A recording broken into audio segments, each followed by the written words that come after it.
छाता bar association के अधिवक्ता गण हुए उग्र, तहसीलदार छाता की कार्यप्रणाली के विरोध की नारेबाजी। मथुरा की छाता तहसील में छाता बार एसोसिएशन छाता के अधिवक्ताओं के द्वारा तहसीलदार छाता के खिलाफ आक्रोश भरता ही जा रहा है और इस समय तहसीलदार छाता की कार्यप्रणाली को लेकर तहसील के अधिवक्ता गण खासे परेशान हैं।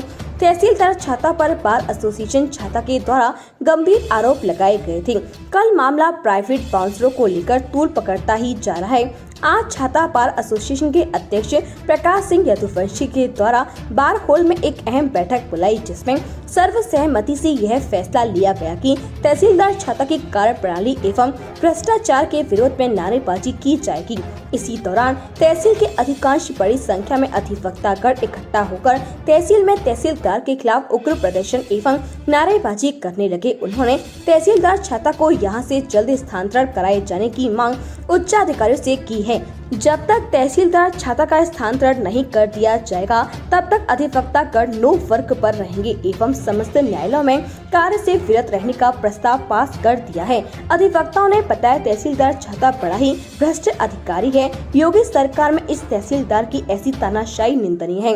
तक उच्च अधिकारी इस तहसीलदार के खिलाफ कठोर दंडात्मक कार्रवाई नहीं करते हैं, तब तक अधिवक्तागण मानने वाले नहीं हैं।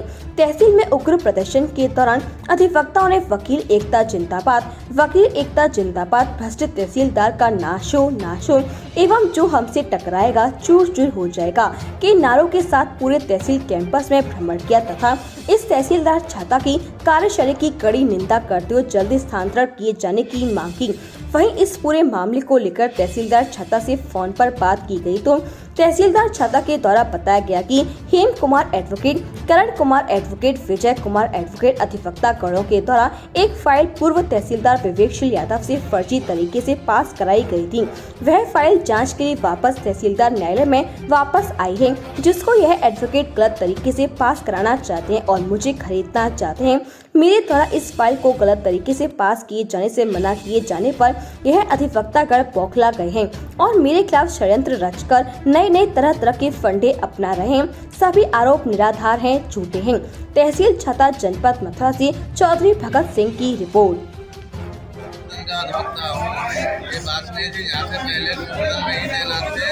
वहाँ इनकी कार्यशैली इसी प्रकार से थी और इससे भी ज़्यादा भ्रष्ट थी। वहाँ के सभी अधिवक्ता इनसे परेशान होकर इनके खिलाफ में आंदोलन किया, तब जाके इनका ट्रांसफर कराया गया। ये सबसे भ्रष्ट अधिकारियों में सबसे अधिक भ्रष्ट अधिकारी है। ये सीधे अपने कोठी पे लोग बागों को बुलाते हैं और वकीलों की बुराई करते हैं, वकीलों को मरवाने का काम करते हैं। सबसे ज़्यादा भ्रष्टाचार इन्होंने गोवर्धन तहसील में किया, उसके बाद यही भ्रष्टाचार यहाँ छाता तहसील में सुनने को मिल रहा है सभी को। कैसे लोगों से जुड़े हुए रहते हैं ये तहसीलदार छाता, कैसे लोगों को साथ में रखते हैं? ये 2 नंबर के जो व्यक्ति होते हैं उनको कोठी पे बुला के वहाँ से उल्टा सीधा काम करके उनसे धन ऐंठने का काम करते हैं, उन्हीं का काम करते हैं। यदि किसी वकील के संपर्क में आ भी जाता है कोई व्यक्ति, तो वो बोलते हैं वकील को हटाओ, मेरे से सीधे बात करो, जो वकील का काम है उसे अलग करो। इनका बहुत बड़ा भ्रष्टाचार है, गोवर्धन तहसील में रहा था। तो जैसे कि जब बात करें वकील साहब, जैसे कि इस अधिकारी को किसी का संरक्षण भी प्राप्त हुआ है क्या? हाँ, किसी राजनेता का इनको संरक्षण प्राप्त है, जो ये किसी से नहीं डरते हैं और जो मनमाना काम करते हैं, चाहे कोई अधिवक्ता आ जाए चाहे कोई भी आ जाए, सभी से किसी से ये डरते नहीं है और मनमाना तरीके से काम कर रहे हैं, भ्रष्टाचार कर रहे हैं। सभी अधिवक्ता इनसे बहुत परेशान है। तो क्या इन पर कार्रवाई हो सकती है?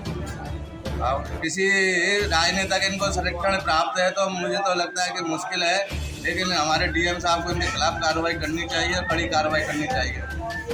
तहसीलदार के खिलाफ तहसीलदार छाता ने कल वकीलों के खिलाफ 4 बाउंसरों को बुलाया था और वकीलों को मतलब उनका क्या करवाना चाहते थे तो वकीलों को वो पिटवाना चाहते हैं या क्या करवाना चाहते हैं, उनकी क्या शैली है हमको तो जानकारी नहीं है। और उन्होंने लॉ एंड ऑर्डर की पूरी तरह से धज्जियां उड़ाई है। अगर कोई वकील कल उनके एक भी मार देता तो ये सोचो वो क्या हालत होगी। अगर उन पर अवैध असले थे, अगर वो ही हमें मार देते तो क्या होगा।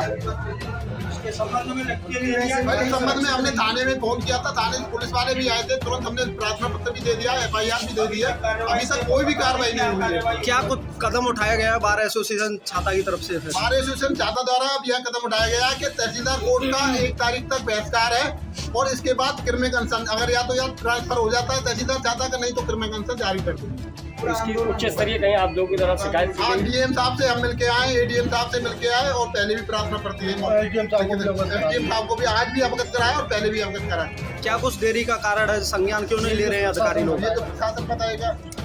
अगर आपकी बात मानी जाती है तो, अगर नहीं मानी जाती है फिर आप क्या करेंगे? अरे हम बता दो 1 तारीख से क्रिमिनल कंसर्न बचाएंगे।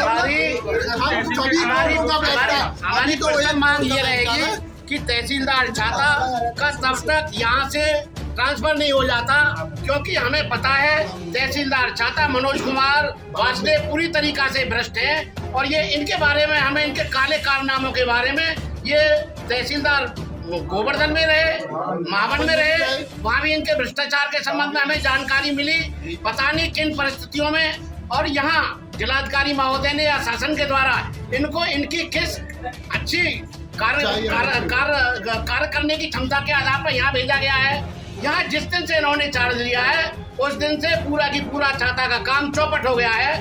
ना कोई वादकारी की सुनते न वकीलों की सुनते, ये डायरेक्ट इन्होंने पोस्टर लगा रखे हैं और प्राइवेट जो वर्कर है उनके माध्यम से इनका लेन देन चल रहा है और पूरी तरीके से भ्रष्टाचार में लिप्त है तहसीलदार। इनकी शिकायत हमने एसडीएम साहब से की, डीएम साहब से की और भी एडीएम साहब से भी कही, लेकिन जब हमें कल भी हमें आश्वासन मिला 2-4 दिन में इनका यहाँ से हो जाएगा, दिया पाचा हो जाएगा, यहाँ से इनका काला मुंह करके इनको कर दिया जाएगा, रफा कर दिया जाएगा, हमें रफा कर दिया जाएगा।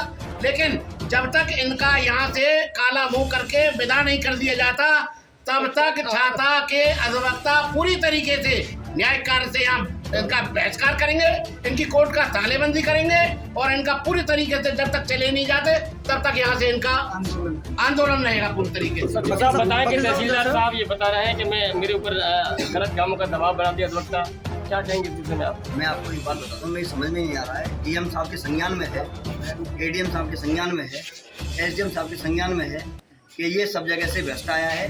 महावन में इसका ट्रांसफर ऐसे ही किया गया, तहसीलदार गोवर्धन के यहाँ भी ऐसे ही ट्रांसफर किया गया इसका। मेरे तो यही समझ में नहीं आ रहा है कि उच्च अधिकारी कर क्या रहे हैं। हमारे शिकायत के बावजूद भी हम कानून पसंद व्यक्ति हैं, हम कानून से चल रहे हैं, हम शिकायत दे रहे हैं और बार बार अधिकारियों से मिल रहे हैं, फिर भी कोई सुनवाई नहीं हो रही है। हमें मजबूरन सुनवाई हुई तो है कल कुंडे बुलाए गए, मजबूरन हमें कल इनकी कार्यशैली देके हम डीएम साहब से मिल के आए थे। डीएम साहब ने हमें आश्वासन दिया कि 2 दिन के अंदर 3 दिन के अंदर बदलाव मिलेगा। हम यहाँ आते देखते हैं कि इस तहसीलदार ने गुंडे बुलवा लिया अधिवक्ताओं के लिए, अपमानित करने के लिए, कोर्ट में घुसने नहीं दे रहे। इसकी जो कार्यशैली है, बिना इनके नागरिक सम्मान किया जाएगा इन तहसीलदार का, बिना नागरिक सम्मान के यहाँ से जाया नहीं जाएगा। ये हमने निवेदन कर रहे हैं बार बार उच्च अधिकारियों से कि बाहर यहाँ से इसका स्थानांतरण कर दें, लेकिन ये कोई सुनवाई नहीं हो रही है। हमें मजबूरी में इसकी कोर्ट का बहिष्कार किया गया है, 1 तारीख से क्रिमिनल कंसर्न जारी किया था। क्या आपको ऐसा लगता है कि उच्च स्तरीय पहुंच तहसीलदार की साहब की ट्रांसफर क्यों नहीं हो पा रहा, इसका क्या कारण है? ये प्रशासन बताएगा कि इसका स्थानांतरण क्यों नहीं हो पा रहा है। 1 तारीख से हर हाल में अगर इसकी ट्रांसफर हो जाता है तो ठीक, नहीं होता है तो बस बिछा दिया जाएगा, क्रिमिनल कंसर्न चालू हो जाए। वकील साहब, जैसे कि आप कैसा तहसीलदार चाह रहे हैं छाता तहसील में? आप देखिए, कैसा तहसीलदार चाहिए? तहसीलदार एक बहुत ही रेस्पॉन्सिबल है। इस पोस्ट के लिए ईमानदार आदमी, जैसे शासन की मंशा है कि हर अधिकारी जो है ईमानदार होना चाहिए और आम पब्लिक को इजीली न्याय देने वाला होना चाहिए। ऐसा तहसीलदार चाहिए। ऐसा तहसीलदार हमें नहीं चाहिए कि कभी कोर्ट करता नहीं, कभी चैम्बर में बैठता नहीं, कभी पब्लिक की समस्याएं सुनता नहीं। एक वकील पब्लिक के लोग महीनों चक्कर लगा रहे हैं, उनको ये नहीं पता हमारी पत्रावलियों में क्या हो रहा है, कौन सी डेट फिक्स हुई है, कौन सी कार्रवाई हमारी पत्रावलियों में हुई है। ऐसा तहसीलदार यहाँ नहीं चाहिए। ये तहसीलदार मानसिक रोगी है।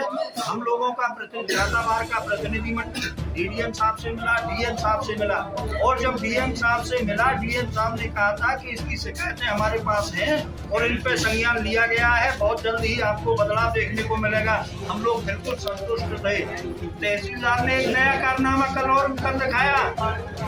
एक झातावाड़ की ही एक अधिवक्ता, झातावाड़ की अब नहीं है, झातावाड़ से उसे निष्कासन कर दिया गया है। तो एक अधिवक्ता, उसके माध्यम से पैसे दे करके गुंडे बुलवाए गए और वो गुंडे यहाँ तहसीलदार के यहाँ बैठे रहे। वकीलों को जब इस बात का पता चला कि गुंडे वकीलों के लिए आए हैं, तहसीलदार ने बुलवाए हैं, तो वकील लोगों ने उनसे यहाँ आके पूछा तो उन्होंने बताया कि हमें जो है भला प्रीति गुप्ता वकील ने बुलवाया है और पैसे दिए हैं हमें। हम तो और तहसीलदार के कहा था तहसीलदार के साथ रहना है और कोई भी वकील आए तो उस वकील को यहाँ तहसीलदार के चैम्बर में और ऑफिस में घुसने नहीं देना है। ये गुंडे बाहर से आए। कल वकीलों ने एक बहुत ही पहले का काम किया, क्योंकि बहुत रोष था वकीलों में, पर उन्होंने बड़ा बुद्धिमानी बहुत गहरे किया कि उन लोगों से किसी ने बात नहीं कही, बड़े प्यार से उन लोगों को इसको सूचना दी, उन लोगों को रोकने का प्रयास किया, क्योंकि कोई टकराव ना हो जाए। हो सकता था कि वकीलों की तरफ से ही कोई घटना कारित हो जाती, कोई वकील हाथ चला देता था, उनमें से कोई आदमी और कोई घटना, उन लोगों के पास अवैध हस्ते थे, वो लोग किसी वकील पे या कोई फायर कर देते या कोई, तो वकीलों में हमारे तो वकीलों में से लोग चले जाते। तो कल तो तहसीलदार ने लॉ एंड ऑर्डर ध्वस्त करने का काम, ये तो एक ये समझिएगा मानसिक रोगी ही कर सकता है। ऐसा आदमी तो इस पद के काबिल ही नहीं है। इसको छाता तहसील जैसी तहसील कैसे दे दी गई, हमारी समझ में तो ये बात ही नहीं आ रही है। गोवर्धन कर लो ना, गोवर्धन को ले लो। शासन प्रशासन से हमारा अभी भी यही अनुरोध है, तहसीलदार जी का यहाँ से स्थानांतरण कर दिया जाए। आज जो हमारा भारत ने निर्णय लिया है, केवल न्यायालय के बहिष्कार का निर्णय लिया है। हम 4-6 दिन देख रहे हैं, 1 तारीख तक, यदि 1 तारीख तक इनका कोई ट्रांसफर नहीं हुआ तो हम अनशन करेंगे। इसके साथ साथ तहसील में राजस्व जितने भी न्यायालय हैं उन सबका बहिष्कार किया जाएगा। केवल हम भ्रष्टाचार के विरोध में हैं और यहाँ जनता को सही न्याय मिले, समय पर मिले, किसी प्रकार की कोई देरी न हो। शासन प्रशासन